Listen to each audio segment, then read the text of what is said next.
Just because you don't have a garden doesn't mean you can't be green-fingered. Mr. Plant Geek Michael can show you how. Skip the waiting list at your local allotment with the amazing veg truck. You can grow a range of herbs, edible flowers and vegetables at waist height. These great containers have wheels on the base, which means it's really easy to move them around to your heart's content. They also have an inbuilt reservoir. Choose a range of shrubs and drought-tolerant perennials and annuals in order to have all-year colour for minimum effort. The nation's favourite patio and balcony plant, the Busy Lizzie, will bloom all through the summer on a sunny or shady balcony. These amazing containers simply hook onto the side of your balcony, so it's now easier than ever to make sure your outdoor space is colourful.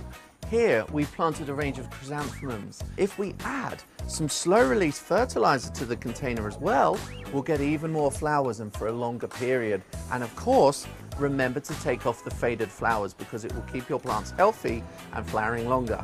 Go to itv.com/GMB to find out more.